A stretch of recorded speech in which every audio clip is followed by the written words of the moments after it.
Assalamualaikum warahmatullahi wabarakatuh. Halo Sobat Bawaslu, kembali lagi bersama saya Wening Nalurita dalam Pondasi Podcast Negeri Demokrasi, ruang obrolan santai namun bermakna dari Bawaslu Provinsi Kalimantan Timur yang membahas isu-isu pengawasan pemilu dan demokrasi. Pada episode kali ini, kita akan mengangkat tema yang sangat krusial dari tahapan kepemiluan, yaitu verifikasi dan pengawasan partai politik melalui Sistem Informasi Partai Politik atau SIPOL. Untuk membahas topik ini, telah hadir bersama kita Bapak Dani Bunga SH yang selain sebagai narasumber juga merupakan anggota Bawaslu Provinsi Kalimantan Timur dan memiliki pengalaman langsung dalam pengawasan tahapan verifikasi partai politik. Terima kasih Bapak Dani Bunga sudah meluangkan waktu. Semoga obrolan kita hari ini bisa memberikan pemahaman yang utuh dan bermanfaat bagi masyarakat, khususnya Sobat Bawaslu. Pak Dani Bunga sebagai pengantar, bisakah Bapak jelaskan secara singkat apa itu SIPOL Bapak dan mengapa sistem ini menjadi instrumen penting dalam tahapan verifikasi partai politik? Ya, terima kasih ya sahabat Bawaslu di mana saja berada, dan terima kasih Mbak Wening. Sebenarnya SIPOL ini adalah sistem informasi partai politik yang berada di lingkup daripada lembaga penyelenggara pemilu, tapi memang di teman-teman di KPU. Nah, di KPU punya sistem yang dibangun untuk teman-teman partai politik bisa mengupdate atau mengakses data-data yang berkaitan dengan administrasi daripada partai politik, misalnya SK kepengurusan, misalnya domisili partai, tempat sekretariat partai, terus kader-kader yang ada di partai di situ. Nah, kami di Bawaslu melakukan pengawasan itu memang ya sebatas viewer aja. Kita cuma hanya bisa memantau secara by aplikasi tersebut. Jadi baik kami di Bawaslu Provinsi dan Kabupaten Kota dan juga KPU Provinsi dan Kabupaten Kota, kita itu sifatnya hanya viewer aja dan hanya menghimbau kepada partai politik untuk bisa mengakses atau mengupdate terkait dengan data-data tersebut. Tapi lagi-lagi sistem ini itu dikembali kepada KPU tingkat pusat, dalam hal ini KPU RI, untuk berkomunikasi dengan partai politik tingkat pusat. Banyak istilah kan, ada DPP partai, ada kantor pusat gitu partai. Karena kewenangan untuk mengganti personil atau mengupload SK terbaru itu berada diberikan akses seluasnya kepada pimpinan partai tingkat pusat. Tapi memang ada beberapa partai yang dia memberikan akses juga kepada teman-temannya di provinsi dan kabupaten kota. Tapi lagi-lagi untuk mengakses itu memang rata-rata kewenangan itu ada di tingkat pusat gitu. Jadi kalau di SK kan partai kan walaupun itu tingkat provinsi dan kabupaten kota kan SK-nya kan dari ketua umum partai biasanya, dan rata-rata semua dari ketua umum partai untuk meng-SK-kan kepengurusan yang ada di provinsi dan kabupaten kota. Nah, untuk SIPOL sendiri itu adalah aplikasi yang dibuat oleh KPU. Kami Bawaslu hanya mengawasi. Tapi di teman-teman di KPU juga di tingkat provinsi juga sama juga, provinsi dan kabupaten kota itu dia tidak bisa mengotak-atik atau merubah data itu. Yang kewenangan itu adalah KPU RI dan teman-teman parpol tingkat pusat. Itu dari Bawaslu. Baik Bapak, jadi untuk mengenai SIPOL itu adalah aplikasi yang dibuat oleh KPU seperti itu ya Pak. Ya. Untuk Bawaslu sendiri diberikan akses untuk mengakses SIPOL tersebut dengan menunjuk operator seperti itu ya Pak ya. Jadi kemarin kami sudah rapat koordinasi dengan teman-teman di KPU dan sudah ditunjuk PIC atau yang membidangi Bawaslu diberikan akses untuk bisa mengakses itu. Baik, Pak. Tapi akses itu hanya sebatas viewer aja, melihat aja, tidak bisa untuk merubah atau maksudnya tidak bisa melalui aplikasi itu kita direct langsung kepada partai politik. Baik Bapak, menurut Bapak aspek apa saja Pak yang menjadi fokus pengawasan Bawaslu dalam verifikasi partai politik?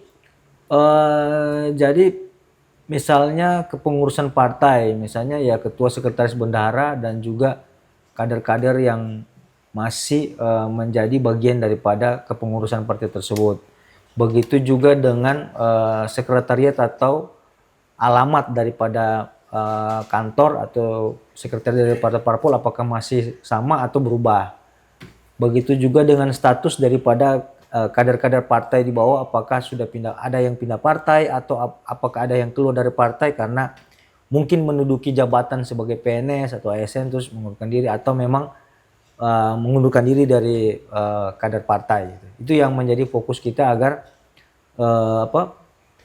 administrasi ini menjadi tertib untuk menyambut pemilu yang akan datang di tahun 2029. Baik Bapak, menurut Bapak sejauh mana Bapak Sipol mampu mendorong transparansi dan akuntabilitas Bapak partai politik dalam memenuhi persyaratan kepemiluan ke depan? Yang pasti Sipol ini sangat membantu, tapi lagi-lagi yang namanya ini kepentingan politik, jadi untuk terkait dengan pengisian data, penguploadan SK, penggantian kepengurusan kader-kader di bawah itu menjadi kewenangan mutlak untuk mengganti kader tersebut, itu adalah kewenangan dari partai politik tingkat pusat.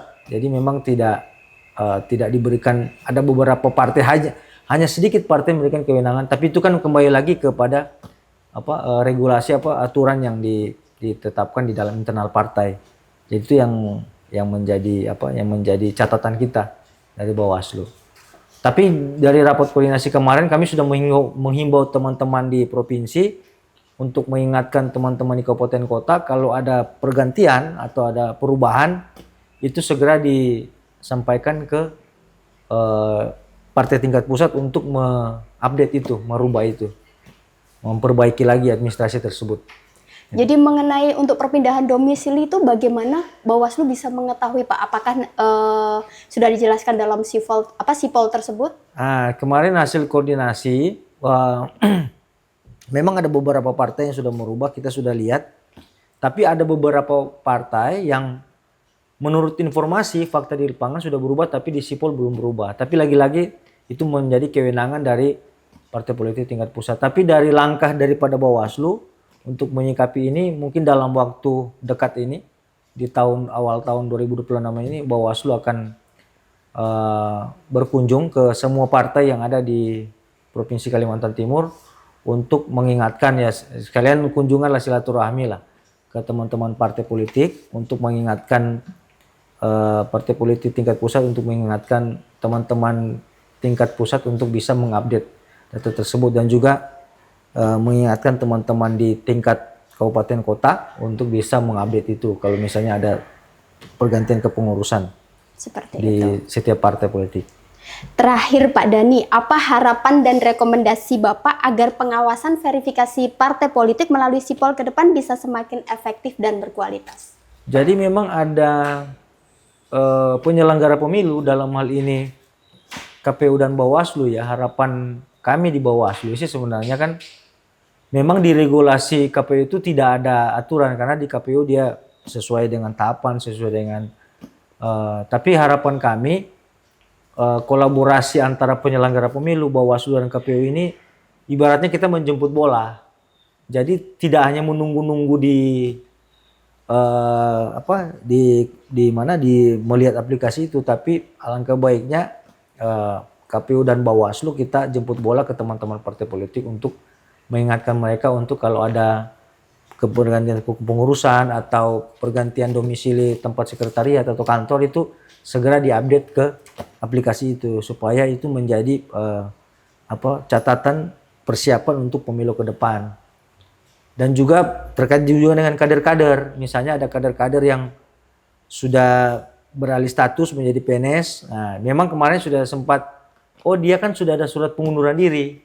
Tapi alangkah baiknya surat pengunduran diri ini sudah dikeluarkan juga oleh partai dibarengi dengan SK kepengurusan terbaru yang sudah tidak ada lagi nama yang bersangkutan. Jadi misalnya dia menjadi ASN atau PNS atau menjadi pejabat negara atau pejabat daerah, ya untuk segera teman-teman partai politik untuk mengupdate itu di aplikasi itu supaya ke depan tidak ada lagi masalah. Jadi aman ke teman-teman kader partai politik yang sudah mengabdi untuk menjadi pegawai negeri misalnya. Baik, terima kasih Pak Dhani Bunga Siap. atas penjelasannya dan sharing pengalaman yang sangat informatif dan membuka wawasan kita bersama. Sobat Bawaslu, dari obrolan kali ini kita dapat memahami bahwa pengawasan verifikasi partai politik melalui Sipol merupakan fondasi penting dalam menjaga integritas proses pemilu sejak tahap awal. Semoga podcast ini dapat menambah pemahaman masyarakat dan mendorong partisipasi aktif dalam mengawal demokrasi yang jujur, adil, dan berintegritas. Saya Wening Nalurita pamit undur diri dan terima kasih Pak Dhani Bunga. Siap, terima kasih. Sampai jumpa di episode Pondasi Podcast Negeri Demokrasi. Bersama rakyat kita awasi pemilu, bersama Bawaslu kita tegakkan keadilan pemilu. Assalamualaikum warahmatullahi wabarakatuh. Waalaikumsalam.